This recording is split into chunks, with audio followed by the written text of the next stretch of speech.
gentlemen, may I introduce to you our lovely and charming baby doll. Here she is, our dazzling baby doll, Miss Kate Wesley A. Semana. Pwede tumayo tayo lahat, ladies and gentlemen, and let's give a round of applause to our baby doll.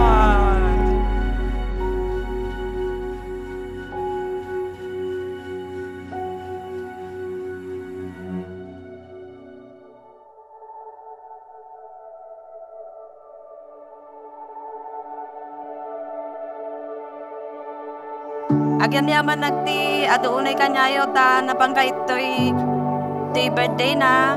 Ken kastamit to'y iti teachers na. Agyaman nak po.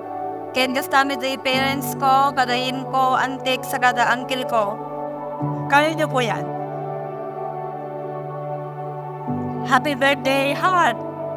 Sapay ko mata magunod mo ti anak mo, anak ko.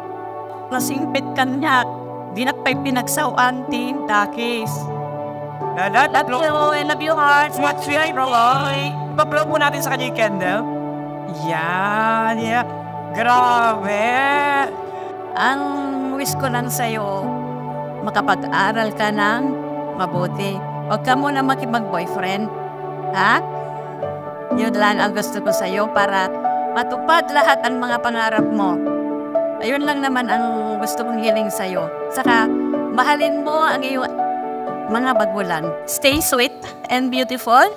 Plus, sana huwag ka nang magkakain masyado ng corned beef. Wishing you a happy birthday and be a good girl always. Bait ka na bata, masunurin, at sana'y pagpatuloy ang kabaitan mo. Huwag ka munang magipag-boyfriend. I-study mo na, okay?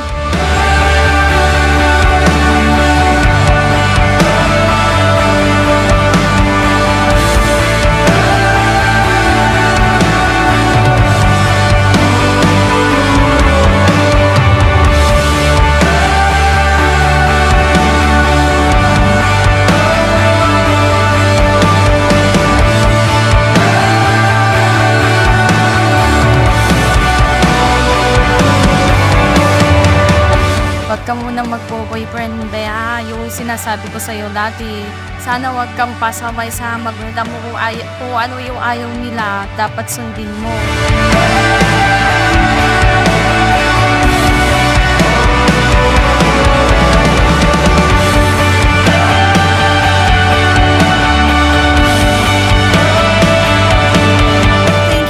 Thank you for inviting me.